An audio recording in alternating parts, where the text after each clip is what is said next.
দর্শক, আজকে বাংলা খবর পত্রিকার পর্যালোচনা অনুষ্ঠানে আমাদের মাঝে রয়েছেন কবি ও কলামিস্ট জনাব শামসুদ্দিন এবং আরেকজন অতিথি হিসেবে রয়েছেন উত্তর জেলা মহিলা দলের উপদেষ্টা ফারহানা চৌধুরী এবং আমি সঞ্চালক দিনাশক। দর্শক, আমরা প্রতিদিনই বাংলা খবর পত্রিকার সংবাদপত্র পর্যালোচনা অনুষ্ঠান করে থাকি। আজকে আমাদের একটি বিশেষ পর্যালোচনামূলক অনুষ্ঠান। আমরা এই অনুষ্ঠানে আজকের বিষয় হচ্ছে আমাদের রাজনীতি ও সমসাময়িক বিষয়। বাংলাদেশ স্বাধীনতা লাভের পর আজকে প্রায় 54 বছর পেরিয়ে 55 বছর চলছে। এই স্বাধীনতা লাভের পর রাজনীতির অঙ্গনে বহু উত্থান পতন, গণতন্ত্র, সামরিকতন্ত্র এবং তত্ত্বাবধায়ক সরকার, অন্তর্বর্তী সরকার, অনেক সরকারে আমরা দেখেছি। এই সরকারগুলোর মধ্যে রাষ্ট্র পরিচালনায় অনেকে দক্ষতার পরিচয় দিয়েছে, আবার অনেক সমালোচনা হয়েছে। এর প্রেক্ষাপটে আমরা জনগণ, সাধারণ মানুষ চায় শান্তিপূর্ণ বসবাস করতে এবং আইন শৃঙ্খলা পরিস্থিতি স্বাভাবিক। প্রতিটা মানুষের চায় নিরাপত্তা এবং দ্রব্যমূল্যের স্বাভাবিক মূল্য এবং সাধারণ মানুষ যাতে খেয়ে পরে বেঁচে থাকতে পারে, এটি হচ্ছে সাধারণ মানুষের রাষ্ট্র যারা সরকার পরিচালনা করেন তাদের কাছে চাওয়া। তো আজকে আমি আমাদের জামশেদ ভাইয়ের কাছে জানতে চাব যে আমরা অতীতে অনেক সরকারগুলো দেখেছি এবং এই সরকারগুলোর রাষ্ট্র পরিচালনা নিয়ে আলোচনা আছে, সমালোচনা আছে, সফলতা আছে, ব্যর্থতা আছে।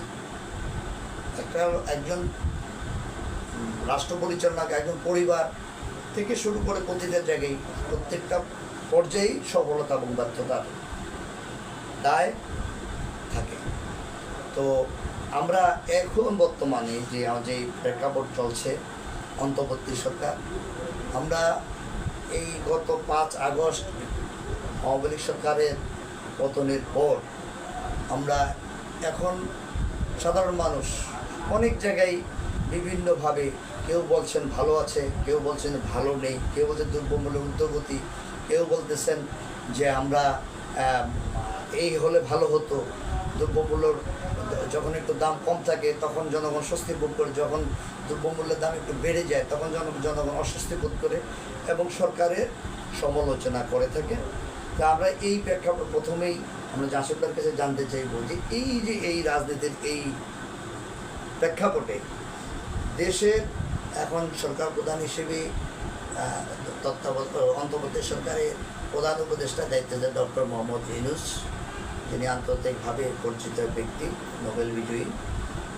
আমি মনে করি যে এই যে আমরা এখন এই পরিস্থিতির মধ্যে যে চলছে, এরই মধ্যে আমাদের প্রধান উপদেষ্টা আগামী 2026 সালের ফেব্রুয়ারিতে জাতীয় নির্বাচনের মাধ্যমে দেশে একটি সুন্দর নির্বাচনের জন্য তিনি আমাদেরকে আশ্বস্ত করেছেন এবং এই বিষয়টা নিয়ে আপনাকে বলার জন্য আপনাকে অশেষ ধন্যবাদ। বিশেষ করে আজকে বাংলা লাইভে যারা আমাদের লাইভ দেখতেছেন, প্রিয় দর্শক শ্রোতা বন্ধুরা, তাদেরকে বলতে হবে আমার ব্যক্তিগত পক্ষ থেকে অভিনন্দন ও শুভেচ্ছা রইল। কিরণ ভাই, আপনি যে কথাটা বলেছেন এটা আসলে জনগণের কথা। জনগণের আজকে সেই বিষয়টাই মধ্যে এটা ঘুরপাক খাচ্ছে যে জনগণের কাছে দুটি সরকার, একটা সরকার হচ্ছে 1991-90 সালে যেটা তত্ত্বাবধায়ক সরকার। আমি কিরণ ভাইকে একটু বলতে চাচ্ছি, সেগুলো তো বলবো না, নিজে নিজে মেডেলে অনেকটা ফেটে যায়। একটা আমার পাওয়ার দায়িত্ব ছিল আমরা যখন প্রত্যক্ষ রাজনীতি করছি, এরশাদ বিরোধী আন্দোলন করেছি, আমরা গণতন্ত্রের জন্য আন্দোলন করেছি, দীর্ঘ ৯৭ বছর আন্দোলন করার মধ্যে দিয়ে আমরা একটা তত্ত্বাবধায়ক সরকারের একটা রূপরেখা আমাদের দেশের জনগণের প্রত্যক্ষ করেছে। তত্ত্বাবধায়ক সরকারের অধীনে যিনি তত্ত্বাবধায়ক সরকারের প্রধান ছিলেন বাংলাদেশের প্রধান বিচারপতি জাস্টিস শাহাবুদ্দিন সাহেব, বুঝছেন। তো জাস্টিস শাহাবুদ্দিন আমাদের জনগণের সে নির্বাচন যে প্রত্যক্ষ করেছে, অন্ততপক্ষ একটা গণতান্ত্রিক আন্দোলন সংগ্রামের মধ্য দিয়ে ৯০-এর সেই নির্বাচনে জনগণ প্রত্যক্ষভাবে ভোট দেওয়ার একটা ৯১ সালে ৯১-৯০ আন্দোলনে ৯১ যে নির্বাচনটা হয়েছিল, সে ভোট দেওয়ার একটা সুযোগ পেয়েছিল। এখন সেইটা কালক্রমে গিয়ে দেখা যাচ্ছে যে পরবর্তী যে সরকারগুলো তার দ্বিতীয় যে নির্বাচনটা হলো আপনার ৯১ যেটা ইলেকশন, তারপরে হচ্ছে ৯৬ নির্বাচনে, সেটাও তত্ত্বাবধায়ক সরকার নির্বাচন ছিল। এর পরবর্তী কিন্তু আবার তত্ত্বাবধায়ক সরকারের যে ফর্মুলাটা ছিল সেটা কিন্তু শাসক শ্রেণীরা কিন্তু এটা মেনে নেয়নি, এটা উঠে গেছে। হ্যাঁ, মেনে নেয়নি। এটা মেনে না নেওয়ার পরে পরবর্তীতে আন্দোলনের যে একটা গতিবিধি আমরা দেখেছি, বড় দল হিসেবে জাতীয়তাবাদী দল বা বিএনপি তারা ক্রমাগতভাবে নির্বাচন থেকে সারা সরে গেছিল। সরে যাওয়ার কারণে যে প্রতিদ্বন্দ্বীমূলক যে নির্বাচনের গণতান্ত্রিক প্রক্রিয়া চরমভাবে ব্যাহত হয়েছিল। মানুষের ইচ্ছাদের স্বাধীনতা ছিল, গণতন্ত্রের স্বাধীনতা ছিল, আমরা যেটা গণতন্ত্র বলি, সেই গণতন্ত্র আস্তে আস্তে আস্তে আস্তে ক্রমান্বয়ে কমিভূত হয়ে এটা একদলীয় শাসনের রূপ নিয়েছিল। এতে করে যে জনগণের কাছে নির্বাচন সম্পর্কে একটা যে বিরূপ প্রতিক্রিয়া, একদিকে জনগণের বিচ্ছিন্ন হয়ে যাওয়া, অন্যদিকে তরুণেরা তারা নির্বাচনে ভোট দেওয়ার যে তীব্র আকাঙ্ক্ষা ছিল সেটা আর সে ইয়ে করতে পারেনি। তো এই যে নির্বাচন ক্রমাগত বর্জনের মধ্য দিয়ে জনগণের মধ্যে যে একটা বিষয় ধারণা হয়েছিল, যে জনগণের মধ্যে যে ধারণা যে জনগণের প্রতিনিধি পার্লামেন্টের প্রতিনিধিত্ব করছে না, এই কারণে এক পর্যায়ে পার্লামেন্টের সম্পর্কে মানুষের বিরূপ প্রতিক্রিয়া। এখনও আমরা দেখতে পাচ্ছি, আমরা যে অন্তর্বর্তীকালীন সরকার আমরা দেখতে পাচ্ছি, সেই অন্তর্বর্তীকালীন সরকার যখন গঠিত হয়েছে সেখানে কিন্তু আজ প্রায় এক বছর শেষ হয়ে গেছে, ১ বছর ১ মাস রানিং চলছে, কিন্তু নির্বাচনের যে একটা জামাডুট চলছে, নির্বাচনের যে রূপরেখা সেটা কিন্তু জনগণের কাছে এখনো প্রত্যক্ষ হয়নি। এখন যে সরকার রয়েছে সেটা শুধু অন্তর্বর্তীকালীন সরকার যাকে বলা হচ্ছে। এই সরকার অধীনে নির্বাচনটা, এই সরকারের অধীনে নির্বাচনের যে বিষয়টা আপনাকে বলতে যাচ্ছি, এরা যে বলতেছে দ্বিকক্ষ পার্লামেন্ট নির্বাচন সম্পর্কে কেউ দ্বিমত করছে না। বড় দল হিসেবে বিএনপিও সেখানে একমত পোষণ করছে, অন্যান্য রাজনৈতিক দলগুলো প্রায় একমত পোষণ করছে, কিন্তু নির্বাচনটা কোন প্রক্রিয়া হবে, দ্বিকক্ষ বিশিষ্ট পার্লামেন্টের নির্বাচন কীভাবে হবে? হ্যাঁ, সেখানে যে পেয়ার পদ্ধতি যে বলছে, হ্যাঁ পেয়ারের যে পদ্ধতি, এই পেয়ার পদ্ধতি সম্পর্কে জনগণের অনেকটা ওই ধূম্র জালের মধ্যে জনগণ আবদ্ধ রয়েছে। জনগণ বুঝে উঠতেছে না পেয়ার পদ্ধতি নির্বাচনটা কি, যেটা আপনি অবশ্য জানেন, অবগত আছেন, যেটা হচ্ছে যে যেটা শতকরা 65% ভিত্তিক। আমার কথা এখানে আমি একটা কিন্তু সংশয় দেখতেছি, সংশয় পেয়ার পদ্ধতি নির্বাচন করলে হ্যাঁ জনগণের ইচ্ছা প্রতিফলিত হবে না, তার সাথে রাজনৈতিক দলের ইচ্ছা প্রতিফলিত হবে। কিন্তু সরকার হবে যে কোয়ালিশন সরকার কিন্তু এককভাবে আর গঠন করতে পারবে না, সরকার এককভাবে পার্লামেন্ট চালাতে পারবে না। পেয়ার পদ্ধতি হলে কিন্তু এইভাবে হবে। এই জন্য দেখা যাচ্ছে যে বড় দলরা বিএনপি যাচ্ছে যে না, পেয়ার পদ্ধতিতে আমরা এটা চাচ্ছি না, ওরা যাচ্ছে স্বাভাবিক পর্যায়ে যেভাবে নির্বাচন অতীতে নির্বাচন হয়েছে, হ্যাঁ প্রত্যক্ষ সরাসরি ভোটের মধ্যে দিয়ে জনগণ নির্বাচিত হবে, তার পার্লামেন্টে আইন পরিষদ গঠিত হবে, আইন পরিষদের নেতারা নির্বাচিত হবে।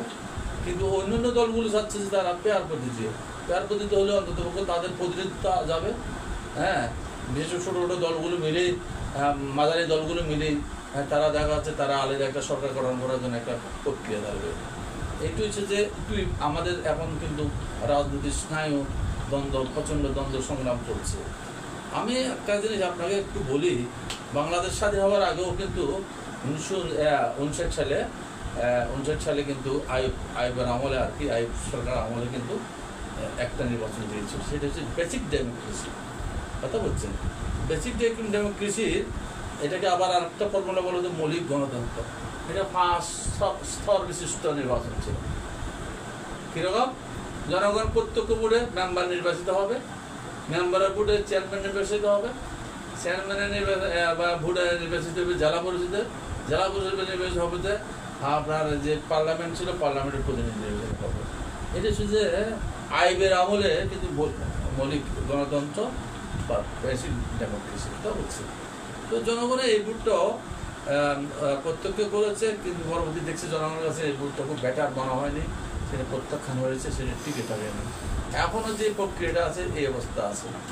আমি আর একটা পয়েন্ট বলে, তা আমাদের অতিথি বিশেষ অতিথি আজকে যেহেতু জাতীয়তাবাদী দলের সাথে যিনি প্রত্যক্ষভাবে জড়িত আছেন, উনি আবার ব্যক্তিগতভাবে উপজেলা নির্বাচনও করেছেন, ওনার অভিজ্ঞতা আমাদের সাথে অনেক বেশি উনি বলবেন। আমি যে একটা কথা বলবো, 2023 সালের আমি যখন রাজনৈতিক আমাদের পার্লামেন্ট যখন জনগণের প্রতিনিধিত্ব আস্তে আস্তে কমানো হয়ে সংকুচিত হয়ে যাচ্ছে, জনপ্রতিনিধির সংকুচিত হয়ে যাচ্ছিল, আমলাতান্ত্রিক মতন বা পুঁজিবাদের প্রতিনিধির মতন এরকম পার্লামেন্ট যখন গড়ে উঠছে, আমার কাছে সংশয় হচ্ছিল গণতন্ত্র মনে হচ্ছে বিপন্ন হচ্ছে। তখন 2023 সালে কিন্তু আমি দ্বিকক্ষ পার্লামেন্ট সম্পর্কে আমার দুটা আর্টিকেল প্রকাশিত হয়েছে, নিবন্ধন প্রকাশিত হয়েছিল পূর্ব দেশের 20 ও 26 জুলাই মাসটা কাকতালিবার মিলে যাচ্ছে, বুঝছেন, জুলাই বিপ্লব আর জুলাই, সেই 2023 সালে যে দুইটা ফর্মুলা আমি দিয়েছিলাম দ্বিকক্ষ বিশিষ্ট পার্লামেন্ট, সেটা বলা হচ্ছে কীরকম, এটা খুব সহজ, কিন্তু আজকে দলগুলো কিন্তু এটা অনুসরণ করতে পারে। তারা যদি নির্বাচন সম্পর্কে এখন বিশাল একটা দ্বন্দ্বের মধ্যে পড়ে গেছে, আসলে নির্বাচনটা কেমন হবে, কী হবে, না হবে, কোন দল যাবে, এটা হবে, কিন্তু ওই ফর্মুলার মধ্যে চমৎকার আছে। আমি বলেছি যে পার্লামেন্টের যে 300 আসন আমাদের আছে, অতিথি যে ছিল, সেই আসনকে আপনারা 200 আসনে নিয়ে আসেন। হ্যাঁ, 2টা আসন মিলে, এই 3টে আসন মিলে একটা আসন হলে টোটাল গড়াই দাঁড়াবে যে 200 আসন। 200 আসন পার্লামেন্ট সব প্রত্যক্ষ বোর্ডে নির্বাচিত হবে। তারা হবে যে আইন পরিষদের নেতা, তারা হবে প্রত্যক্ষ বোর্ডে। যারা সংখ্যাগরিষ্ঠ পাবে তারা সরকার গঠন করা হবে, তাদের মনোনীতভাবে দ্বিকক্ষ বিশিষ্ট প্রতিনিধি নির্বাচিত হবে।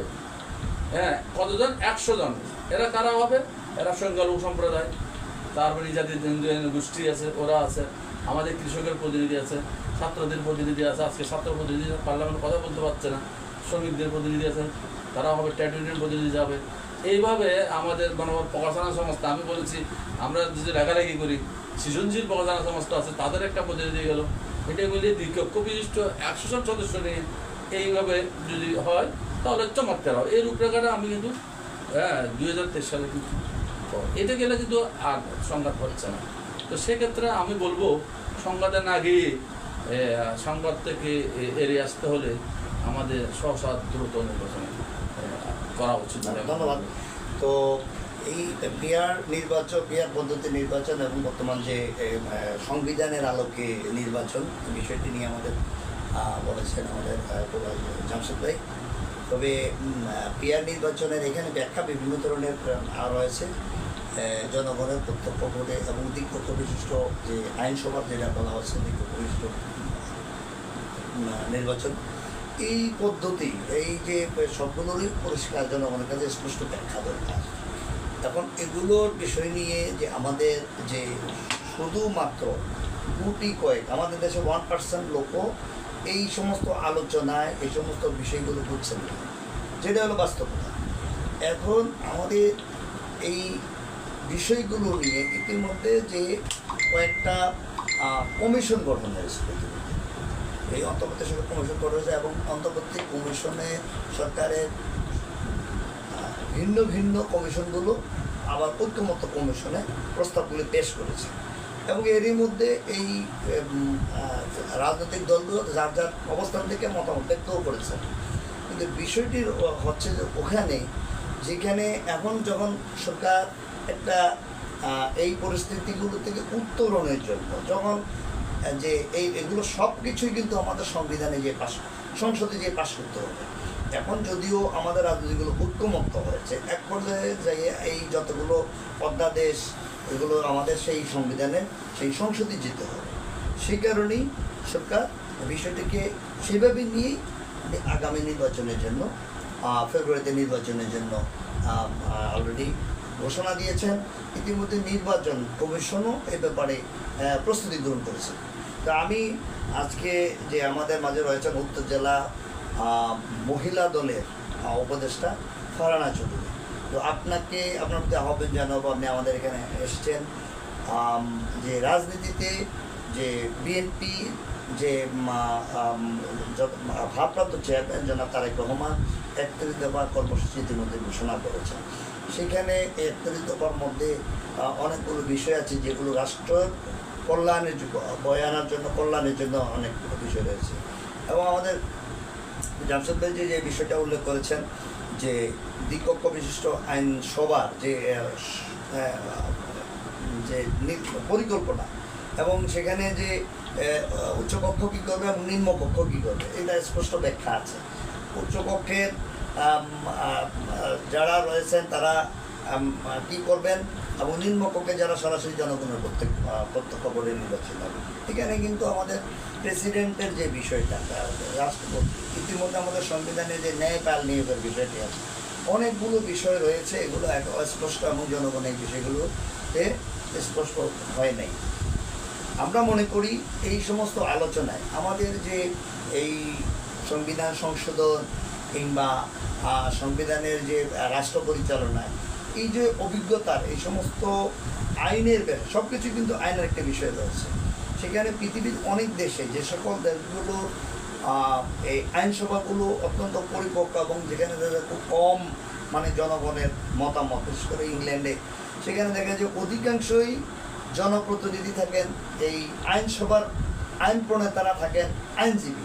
কিন্তু দুর্ভাগ্যজনক হলেও সত্য যে আমাদের দেশের যারা আইন প্রণেতা এরা কিন্তু আইনেরই সংশ্লিষ্ট অনেকেই নয়।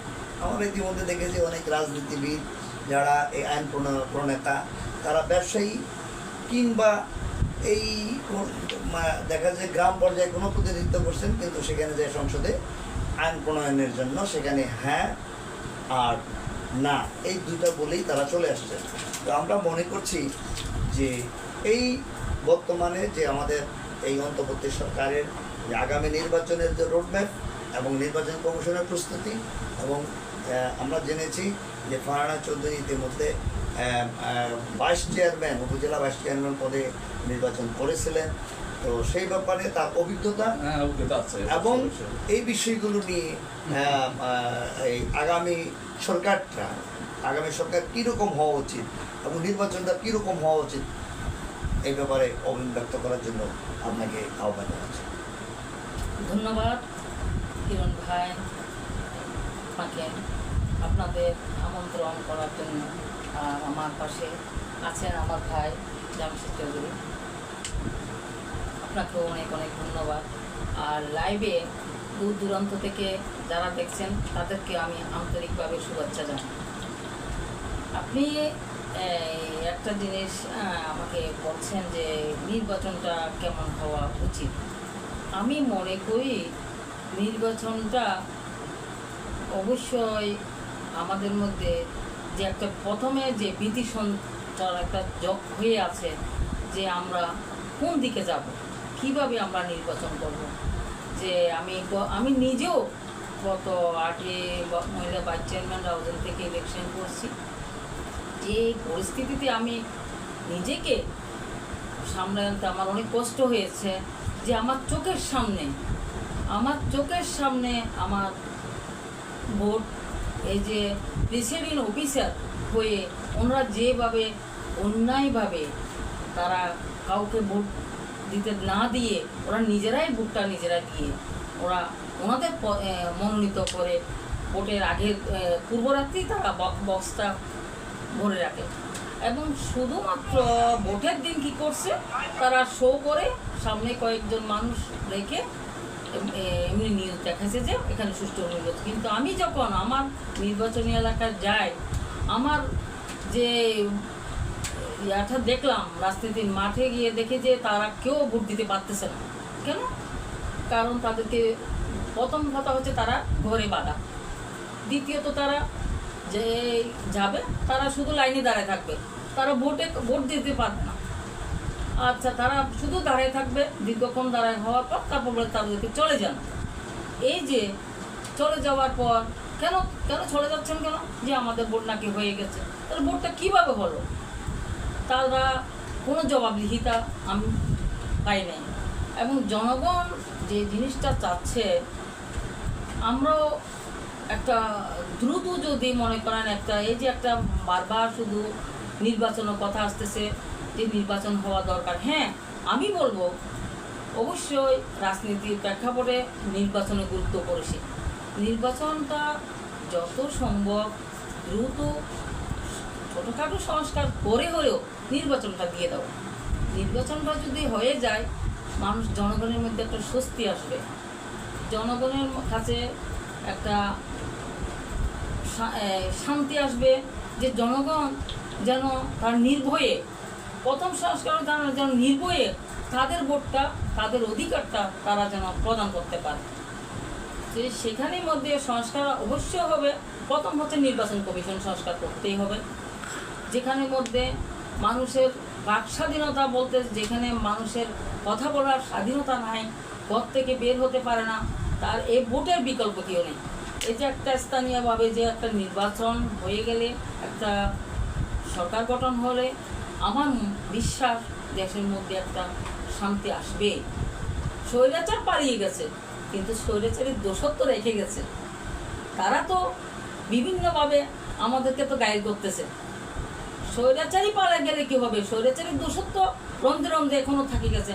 আমরা কি ওদেরকে বিভিন্ন বেশে, এরা বিভিন্ন রং মেখে ওরা কি করতেছে, এই বিভিন্ন নেতাদের বাসায় গিয়ে তারা রূপ, মানে এরা রূপ পরিবর্তন করতেছে। আসলে কি তাই না? আমরা ওইটুকু বলবো, যেমন আমাদের ভারপ্রাপ্ত চেয়ারম্যান জনাব তারেক রহমানের একটা নির্দেশনা আসছে যে একটা 31 দফা, আমরা চাই 31 দফা এটা বাস্তবায়ন হোক, বাস্তবায়ন হোক। দেশে একটা সুষ্ঠু অবাধ নির্বাচন দেওয়া দরকার। আমরা সুষ্ঠু নির্বাচন চাই, জনগণের প্রত্যক্ষ ভোটে আমরা নির্বাচনে আসতে চাই। জনগণ নিজেরা ভোট নিজে দাও, সে যাকে ইচ্ছে তাকে দাও, সেই জন্য কারো কাছে মাথা মেতে নয়, কাউকে ভয় দেখিয়ে নয়, সেই যেন নির্ভয়ে ঘর থেকে, প্রতিনিয়ত আমাদের বিপদ, ঘর থেকে আমরা বের হতে পারি না, আমাদের মা বোনরা বের হতে পারে না। এখন পরিস্থিতি খুবই অস্বাভাবিক, আর দেশে আইন শৃঙ্খলা বলতে কিছুই নেই। আমরা কোনো থানায় গেলে বিচার পাই না, কোনো কোথাও গেলে তাদের কোনো শান্তি নেই। তা এই জন্য রাজনীতির প্রেক্ষাপটে নির্বাচনের গুরুত্ব অপরিসীম। যখন একটা স্থানীয়ভাবে হয়ে যাবে, সরকার গঠন হবে, প্রত্যেকটা বিভাগে, প্রত্যেকটা ইয়াতে একটা শান্তি শৃঙ্খলা আসে যাবে, এ আমার একটা বিশ্বাস। এখন এইটা আমাদের আর যে পেয়ার নির্বাচন যে জিনিসটা বলতেছেন বারবার, এখন আমার কথা হচ্ছে পেয়ার নির্বাচন তো হঠাৎ করে বললে তো হবে না। পেয়ার নির্বাচন যদি আপনি চান, এখন দেশের জনগণ এগুলো বুঝে কি না, সবাই তো বুঝে না। আর পেয়ার নির্বাচনটা যে জিনিসটা, সেটা হুট করে করলে তো একটা জনগণ বিভ্রান্তিত পড়ে যাচ্ছে, বিভ্রান্তিত পড়ে যাচ্ছে না। ওরা কী হবে এরা তো সবাই তো জানে না। গ্রামের মানুষ সবাই সাদা সিধে, এরা সহজ সরল, এরা কীভাবে ভোটটা প্রদান করবে, ভোটটা কীভাবে গণনা হবে, এদেরকে আগে এটা করতে হবে, প্রশিক্ষণের মধ্যে আসতে হবে। এখন এই সংক্ষিপ্ত সময়ে পেয়ার নির্বাচনটা হয়তো এটা পরের ধাপে আসুক, আগে আমরা সংসদীয় নির্বাচনটা চাই, পরে আসুক।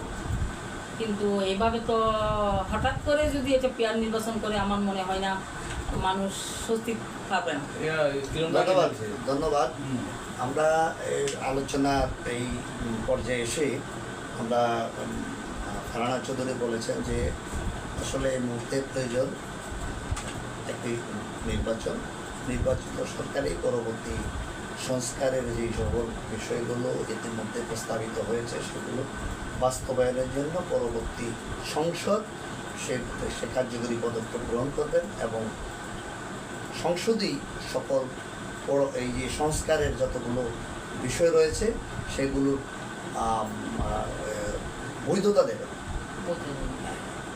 এখন আমরা সরকার যে এই যে ইতিমধ্যে যে আমাদের যে জাতীয় নির্বাচন পিআর নির্বাচন করতে গেলে সংবিধানের অনেক সংশোধনী দরকার। এই সংশোধন করতে গেলে যেটা বাস্তব সেটা হচ্ছে যে সংবিধান সংশোধন করতে হবে। এই সংবিধান সংশোধন করতে গিয়ে নির্বাহী আদেশের বলে সংবিধান সংশোধন করতে গিয়ে এইটা এই নির্বাচন করা সম্ভব কি সম্ভব না, এটা আমাদের ইতিমধ্যে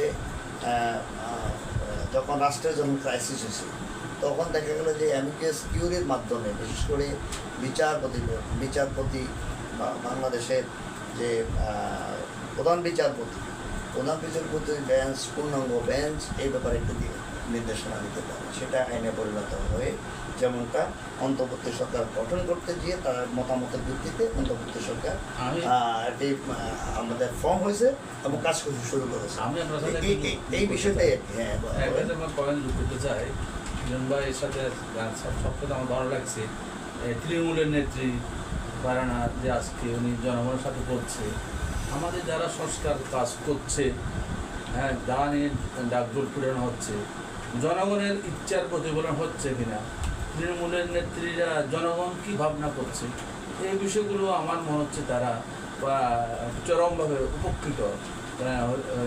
তার মানে আপনি বলতে চাচ্ছেন যে এই সংস্কার কাজের মধ্যে তৃণমূলের কোনো নেতা নেত্রীকে সম্পৃক্ত করা হয়নি।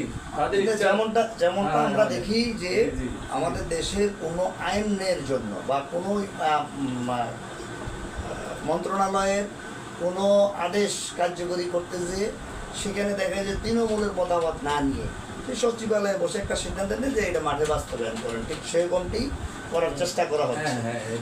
আমরা সবসময় যাচ্ছি যে জনগণের মতামতের ভিত্তি, জনগণের প্রতিনিধি হচ্ছে এই ব্যাপারে কথা বলবেন, ভালো জনগণের কল্যাণের কথা বলবেন, জনগণের কল্যাণের বিষয়গুলো নিয়ে জনপ্রতিনিধিরা মতামত উত্থাপন করবেন।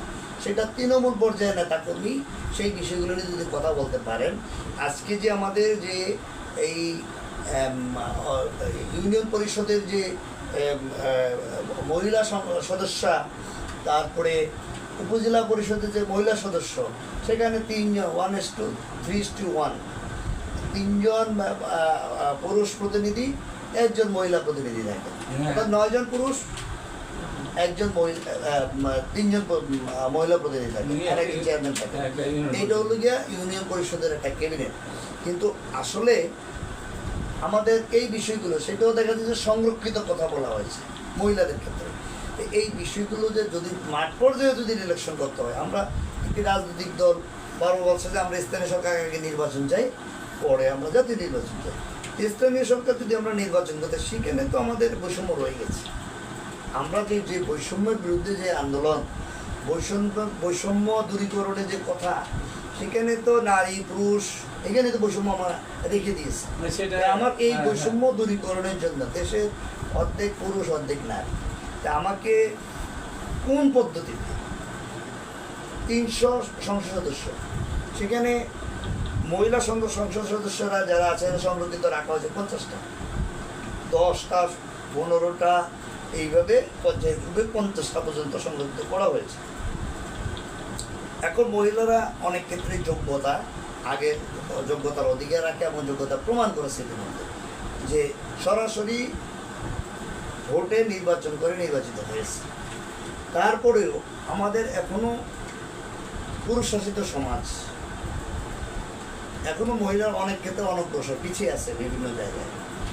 একটি দেশের একটা শ্রেণীর মানুষ যতক্ষণ পিছিয়ে থাকে ততক্ষণ পর্যন্ত অন্য পুরো দেশটা কিন্তু এগিয়ে যাওয়াটা আমাদের পক্ষে কোনো না কোনো জায়গায় বাধাগ্রস্ত। আপনার সাথে একটু যোগ করতে চাই যে ফারহানা ম্যাডাম যে কথাটা বলছে, আমি জাস্ট ওনার কথা পয়েন্ট পাচ্ছি যে ভোটাররা এখন নির্ভয়ে বুঝছেন ভোট কেন্দ্র কীভাবে ভোট হবে, তারা স্বস্তির পাচ্ছে না ভোটটা কী জিনিস।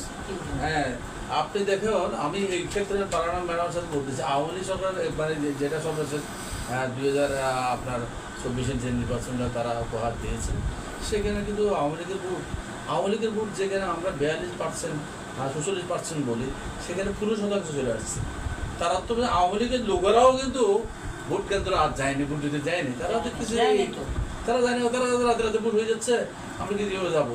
এই যে মনে করেন তাদের মধ্যে মানে যারা রাজনৈতিক সচেতন তারা কিন্তু ভোট কেন্দ্র থেকে তারা, এটা আমি লিখিত, এটা আমার দেখা কলমের মধ্যে সেটা আমি লিখে তবে দিচ্ছি। প্রকৃত জনগণের ম্যাডাম হ্যাঁ। আমি লিখিত ভাবে সেটা আমি আর্টিকেলে বলছি যে 15% ভোট নেমে চলে আসছে আওয়ামী লীগের, তাহলে বাকি ভোটগুলো গেলেও কোথায়? এখন যদি আপনি আবার যে নির্বাচনটা দিচ্ছেন, যে সংসদে আমরা বানা করছি, সংসদ হচ্ছে চরম করছে, যে 15% আওয়ামী লীগের লোকেরা ভোট দেয়নি, কিন্তু তাদের দলের বিরোধিতার অবস্থান নিচ্ছে, তারা ভোট দিতে পারবে কিনা আচ্ছা সেটা আপনি নিশ্চিত করতে হবে না, সেই নিশ্চিত দিতে হবে না। বিষয়টি নিয়েই আমরা বিভিন্ন পর্যায়ে আলোচনা এখানে এখানে ওই একটা জিনিস আছে, কিছু সংস্কার তো করতেই হবে। সংস্কারটা কেমন, যেমন আমি নিজে যখন প্রার্থী ছিলাম, আমার সাথে প্রতিদ্বন্দ্বী প্রার্থীরা ছিল, তারা কত ভোট পেয়েছে, আমি কত ভোট পেয়েছি, কত ভোট চেয়ারম্যান ভাইস চেয়ারম্যানে পেয়েছে, এটার সাথে একটার সাথেও একটা কি নেই, সব সাংঘর্ষিক। আমি যখন আমার ইয়ার সাথে গেছি, আমি নির্বাচন ইয়ার কাছে গেছি যে আপনারা যে আছেন, আপনি আমার ভোটটা মিলিয়ে দেন, আমার ভোটটা আমাকে মিলিয়ে দেন। বলতে কীভাবে মিলাবেন? একজন ভাইস চেয়ারম্যান, একজন চেয়ারম্যান, একজন পুরুষ ভাইস চেয়ারম্যান, একজন মহিলা ভাইস চেয়ারম্যান, 3 জন। তাহলে ভোট কত কাস্ট হলো, প্রত্যেক কেন্দ্রে কত ভোট কাস্ট হলো, কাস্ট হওয়ার পরে আমার সাথে যারা 3 জন ইয়া ছিল, প্রতিদ্বন্দ্বী প্রার্থী ছিল, তারা কত ভোট পেয়েছে, আমি কত ভোট পেয়েছি, কে কত ভোট পেয়েছে, আপনি একটা মিলে দেখেন, মিলে দিতে পারে না, তারা ব্যর্থ। আচ্ছা, এই গেল প্রথম কথা। তাহলে এই নির্বাচন কমিশনের সাথে একটা আস্থার বিষয়, এটা সংস্কার অভিযোগ করতে হবে। আর একটা জিনিস, যখন কোনো প্রার্থী অবজেকশন করে বা যে আমার এখানে কারচুপি হচ্ছে বা আমার এখানে প্রিসাইডিং অফিসার বক্স পুরাই দিচ্ছে, আর সেই জিনিসটা ওনারা কর্ণপাত করে না। আচ্ছা, তাদের হাতে যখন আমি প্রিসাইডিং অফিসার 5 জন প্রিসাইডিং অফিসার আমি হস্তান্তর করেছি টিওনু স্যারের কাছে, টিওনু স্যার কি করছে, আস্তে করে হুট ইয়া থেকে উঠে গেছে, আসন ছেড়ে চলে গেছে। 5 জন প্রিসাইডিং অফিসার আমি রাউজান এই উপজেলা নির্বাচনে আমি নিজের হাতে 5 জন প্রিসাইডিং অফিসারকে হস্তান্তর করেছি। উনি কিন্তু কোনো আরেকটা প্রার্থী কিভাবে, আমার যে প্রার্থী যিনি আওয়ামী লীগের প্রার্থী বিজয় হয়েছে, যিনি বিজয় উনি কি বিজয় হয়েছেন, উনি তো পরাজিত হয়েছেন। আচ্ছা দেখেন ওনারা কি করছে জানেন, উনি নিজে প্রার্থী, উনি প্রিসাইডিং অফিসার উল্টাচ্ছে, আর উনি প্রার্থী কি করছে, একটা বাম হাত একটা ডান হাত, একটা বাম হাত একটা ডান হাত, শুধু অনবরত প্রার্থী নিজেই তো তারপর আরেকজনে কেটে কেটে ফেলতেছে। এটা কোন ধরনের, আমরা আমাদের অনেক আশা, অনেক জনগণের কাছে যতক্ষণ সংস্কার হবে না হবে না, প্রশাসন নিরপেক্ষ কাজকর্ম আসতে হবে। আপনাকে আমি কিরণ ভাই বলি, ধন্যবাদ। আমি একটা পয়েন্ট শেষ করবো, সেটা হচ্ছে যে তত্ত্বাবধায়ক সরকারের যে একটা ফর্মুলা ছিল, সেটা ছিল তখনকার সময়ে প্রধানমন্ত্রীকে নির্বাচনের 3 মাস আগে পদত্যাগ করতে হতো, যারা জনগণকে দেখানো হতো যে আমাদের এই তত্ত্বাবধায়ক সরকারের ফর্মুলা অনুযায়ী নিরপেক্ষ নির্বাচন হচ্ছে। এখন আমি অন্তর্বর্তীকালীন সরকার, আপনি আসছেন নির্বাচনের 3 মাস আগে কি আপনি অন্তর্বর্তীকালীন সরকারের প্রধান যিনি আছেন উনি কি পদত্যাগ করবেন? উনি বলবেন যে আমি পদত্যাগ করেছি, আমার নির্বাচন কমিশন মানে সর্বশক্তি দিয়ে নিরপেক্ষ অবস্থানে আমার প্রশাসনে ভোট দিবেন। যে কথাটা আমাদের পারানা ম্যাডাম যেটা বলেছে যে প্রশাসনের পক্ষ থেকে নিরপেক্ষতা না আসলে কখনো জনগণ। ধন্যবাদ। আপনি এই যেই কথাটা এখন আমাদের যে আলোচনায় যেটা আমাদের চলে এসছে, সেটা হচ্ছে যে নির্বাচন কমিশন নিরপেক্ষ ভূমিকা পালন করা। আমরা আমাদের যে সংবিধানে স্পষ্ট আছে যে যখন নির্বাচনকালীন সময় চলে, নির্বাচন তফসিল ঘোষণা হওয়ার পর নির্বাচন সংশ্লিষ্ট কর্মকর্তারা সবাই প্রধান নির্বাচন কমিশনের অধীনে তারা দায়িত্ব পালন করে। তখন ওই কর্মকর্তা সংশ্লিষ্ট যত উপজেলা নির্বাহী অফিসার, জেলা প্রশাসক থেকে শুরু করে এসপি, যারা নির্বাচন সংশ্লিষ্ট সবার দায়বদ্ধতা নির্বাচন কমিশনের কাছে। এখন আমাদের দেশে যে নির্বাচন কমিশন, আমাদের যে সাংবিধানিক যে 5টা স্তম্ভ আছে, 5টা প্রতিষ্ঠান রয়েছে, তার মধ্যে অন্যতম হচ্ছে নির্বাচন কমিশন। এই নির্বাচন কমিশন আপনি তাকে, এই যে আমরা এখন আন্দোলন করি তুমি চলে যাও, কিন্তু এখানে তাকে ঢোকানোর পদ্ধতি, তাদের বের করার পদ্ধতি নাই। সে স্বেচ্ছায় পদত্যাগ করবে, তদ্রূপ রাষ্ট্রপতি বের করে দিতে পারবেন, বাট তার দায়িত্বটা চলে যাবে না, স্পিকার চলে যাবে না। তো এরকম সাংবিধানিক পদ্ধতি আমাদের নির্বাচন কমিশন। নির্বাচন কমিশন এখানে একটা নির্বাচনকালীন সময় যখনই তফসিল ঘোষণা করবেন তখনই প্রত্যেক জেলা ভিত্তিক তার সেল থাকতো, যেখানে যেই কর্মকর্তার ব্যাপারে অভিযোগ আসে তাৎক্ষণিক ব্যবস্থা নয়, এটা তদন্তমূলক তদন্ত করে ব্যবস্থা দিতে হবে। নির্বাচনের তফসিল ঘোষণা করার 1 মাস রাখতে হবে, যে মানে ওই নির্বাচন সংশ্লিষ্ট কর্মকর্তা কতটা নিরপেক্ষ রয়েছে তাকে পর্যবেক্ষণে রাখবে। এবং এবং যার ব্যাপারে দেখা গেল যে অভিযোগ, সুনির্দিষ্ট অভিযোগ যদি প্রমাণিত হয় তাকে সেখান থেকে সরিয়ে দিবেন, সেখানে যোগ্য আরেকজনকে এটা আমরা দেখেছি। ওনারাই প্রমাণ করবেন, তারা নির্বাচন কমিশন প্রমাণ করবে, কাজটা নির্বাচন কমিশন। ভোটাররা কি করবে? এবং ভোটাররা থাকবে। এমনকি আমরা ভোট দিয়েছি, বাবা মনের মতো উঠে গেলে ভোট কি হবে? একটু বলছি, এমনকি সেখানে দায়িত্ব আছে নির্বাচন কমিশন। ওই কর্মকর্তা যদি মনে করেন যে সে এখানে অনিয়ম করেছে, দুর্নীতি করেছে বা কোনো পক্ষাবলম্বন করেছে, তাকে সাসপেন্ড করার মতো, শুধু এখানে সরিয়ে দেওয়ার বিষয়টা না, তার বিরুদ্ধে প্রশাসনিক ব্যবস্থা গ্রহণ করারও নির্বাচন কমিশনের ক্ষমতা রয়েছে, সংবিধানে আছে, সেটা আমাদের প্রয়োগ নেই। আমরা আবার কখনো কখনো দেখেছি যে ওই নির্বাচন সংশ্লিষ্ট কর্মকর্তা, জেলা প্রশাসক, উপজেলা নির্বাহী কর্মকর্তা, এসিলেট, তাদের বিরুদ্ধে ব্যবস্থা গ্রহণ করেছে। কিন্তু আমরা সম্প্রতি দেখি যে তাদের বিরুদ্ধে সেই নির্বাচন কমিশন শক্তিশালী নেই। নির্বাচন কমিশনকে আর কীভাবে শক্তিশালী করবে? পৃথিবীর কোনো অনেক দেশে আছে যে নির্বাচন কমিশন শক্তিশালী কেন, ওই নির্বাচনকালীন সময়ে সে দায়িত্বরত, এমনকি যে সরকারের যে প্রধান যিনি দায়িত্ব, যিনি পরবর্তীতে চলে যাবেন, সে যখন এই নির্বাচন আচরণবিধি লঙ্ঘন করেন তার বিরুদ্ধে ব্যবস্থা গ্রহণ করতে দেখেছি, জরিমানা করতে দেখেছি, এমনকি তার প্রার্থিতাও বাতিল করতে আমরা দেখেছি। কিন্তু আমাদের দেশের নির্বাচন কমিশনের ক্ষমতা কিন্তু রয়েছে। আপনার মধ্যে ক্ষমতা নাই, আমরা অনেক ক্ষেত্রেই অনেকে বলে যে ক্ষমতা নেই, ক্ষমতা রয়েছে সংবিধানে। এখন যদি ক্ষমতা আপনি এই প্রয়োগ করতে না পারেন, তাহলে আপনি এই পদে এসে আপনাকে এই প্রতিষ্ঠানকে কলঙ্কিত করার কোনো প্রয়োজনীয়তা আছে বলে আমি মনে করি। আমি মনে করি যে কাজের গরু আপনার ক্ষমতা আছে না, এখানে শুধু এক জায়গায় ক্ষমতা নেই, আর্থিক সহযোগিতা, আর্থিক যে টাকা পয়সার বিষয়টা, এটা অর্থ মন্ত্রণালয় তাকে টাকাটা দিতে হয়।